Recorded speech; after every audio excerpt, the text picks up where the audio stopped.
စင်မော်တက်ပြီးခဏလာချော်လဲနေတာနဲ့တင်အလဲမထိုးနိုင်ပဲအမှတ်နဲ့ရှုံးခဲ့အောင်ပြန်နေ slide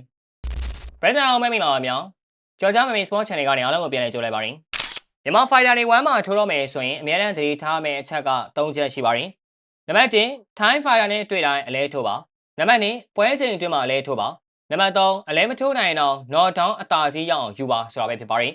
အရေးကြီးဆုံးကတော့မြန်မာ fighter တွေအနေနဲ့1 championship မှာ Thai fighter နဲ့ရင်ဆိုင်ရပြီဟဲ့ဆိုတာနဲ့အလဲမထိုးဘူးဆိုရင်အရှုံးလို့သာတတ်မှတ်လိုက်ပါတော့လို့ပြောရမှာဖြစ်ပါရင်ဒီနေ့မှလည်း slide တယောက် Thai fighter ချော်ဒီနဲ့ထိုးသက်ခဲ့ပြီးထုံးစံအတိုင်းအလဲမထိုးနိုင်ခဲ့တာကြောင့်ရှုံးနေသွားခဲ့တာဖြစ်ပါရင်ဒီဘက်ကိုပြောမယ်ဆိုရင် slide အားသာချက်နဲ့အားနည်းချက်ကိုနှစ်ပိုင်းခွဲပြောရမှာပါ slide ဟာချော်ဒီထက်လူကောင်ပိုထွားပြီးကြမ်းခိုင်မှုလည်းပိုသားပါရင်ဒါအပြင်မာကုန်လည်းပိုကောင်းပြီးထိုးပုံထိုးပေါက်တွေကလည်းပိုလှပါရင်ခြေကန်ချိတ်လည်းထွက်သလိုလက်သီးတွဲလုံးနေလည်းကောင်းပါရင်ဒါအပြင်အပူးချုံမှာလည်း body shot တွေကိုတောက်လျှောက်ပြသွင်းနိုင်ခဲ့ပါရင်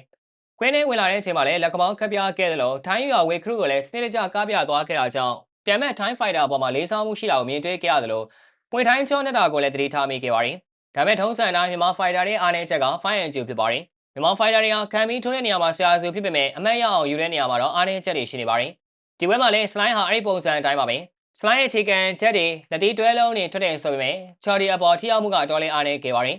ဘောဆရာက slide ဟာ chordy ကို body kit တွေနဲ့တက်လုံကြအောင်လုပ်ဖို့ဖြိုပြီးစူးစမ်းခဲ့ပေမဲ့အဝင်လောတာတွေနောက်အရေးကြီးဆုံးချက်ကမကြာခဏချော်လဲနေတာတွေကပြန်မဲ့ Thai fighter ကိုအမှတ်ပေးသလိုဖြစ်နေခဲ့ပါရင်ပထမချီမှာတော့နေရာသားတစ်ဖက်နဲ့တစ်ဖက်အကဲဆန်းနေကြပြီးပွဲကနေနဲ့အေးနေခဲ့ပါရင် slide အနေနဲ့အတင်းဝင်ပြီးပွဲဖျက်ဖို့ကြိုးစားခဲ့ပေမဲ့ chordy ကလည်းတတိကြီးကြီးထားနေခဲ့ပါရင်အထူးသဖြင့် chordy ဟာ slide ကိုဝင်မခံပဲထောက်ချီနေနဲ့တားထားတာကြောင့် slide တယောက်လောရကန်ရခံနေခဲ့ပါရင်ဒါပေမဲ့ဒုတိယချီမှာတော့ပွဲကတကယ်ကိုအရှိန်မြင့်ဆုံးကိုရောက်ရှိသွားခဲ့ပါရင် slide ရဲ့ပြင်းထန်တဲ့လက်သီးချက်တွေကြောင့် chordy တယောက်အမှတ်စဉ်ရေးအတွက်ခံလိုက်ရပါရင်ဒီအချိန်ဟာ slide အတွက်ပွဲသိမ်းနိုင်ဖို့ကောင်းဆုံးခွင့်ရပါပဲဒါပေမဲ့ကန်ဆိုးစွာနဲ့ပဲ slide ပွဲကပွဲသိမ်းကွန်မိုတွေဇက်တိုင်မဝင်နိုင်ခဲ့တဲ့အပြင် chordy ရဲ့ကောင်းတာလက်သီးကိုပြန်ပြီးသွားခဲ့ပြီး slide ကိုယ်တိုင်လည်းအမှတ်စဉ်ရေးအတွက်ခံလိုက်ရပြပါရင်ဒီအချက်ကပဲပွဲရလက်ကိုအကြီးကျယ်ပြောင်းလဲသွားစေခဲ့တဲ့မျက်နှာဆရာခိုင်းတန်ဖြစ်ခဲ့ရပါရင်ကိုယ်တိုင်ရာမကနေအရှုံးကိုဥတီသွားခဲ့တာ slide အတွက်တကယ်ပဲနှမျောစရာကောင်းခဲ့ပါရင်နောက်ဆုံးချိန်မှာတော့ slide အနေနဲ့အမှတ်ပြန်ရဖို့အတွက်အားကုန်သုံးပြီးတော့ဝင်ဝန်းခဲ့ပါရင်ဒါပေမဲ့အတွေ့အကြုံရှိတဲ့ chordy ကတော့ slide ကိုခေါင်းအေးထားပြီးကောင်းတာလက်သီးတွေနဲ့ပဲစိတ်ရှည်လက်ရှည်တုံ့ပြန်သွားခဲ့တာကိုတွေ့ရပါရင်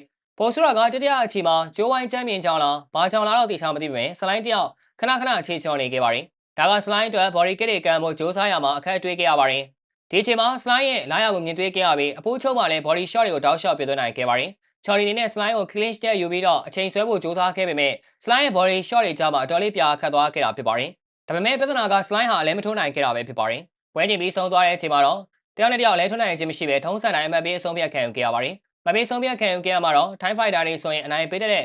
One Championship ထုံးစံအတိုင်း Asian Thai fighter chordy ကပဲအနိုင်ရရှိသွားခဲ့တာဖြစ်ပါရင် slide တော်ဒုတိယအချိန်မှာအမှတ်စဉ်ရေးတွက်ခံလိုက်တာကတကယ်ကိုနစ်နာခဲ့ရပါရင်ဒီပွဲအရှုံးကနေတန်ခမ်းလာယူပြီးနောက်ပွဲတွေမှာဒီတက်ပိုကောင်းစွာနဲ့ပြန်လာနိုင်ပါစေ slide ရေလို့ပဲပြောရတော့မှာဖြစ်ပါရင်ဟုတ်ကဲ့ပါခင်ဗျာဗီဒီယိုကလောက်ပါပဲနောက်နေ့မှာလည်းအားကစားနဲ့ပတ်သက်တဲ့သတင်းအကြောင်းတွေကိုတင်ဆက်ပေးတော့မှာဖြစ်တာကြောင့်ကျွန်တော်တို့ရဲ့ page ကို like and follow လုပ်ပြီး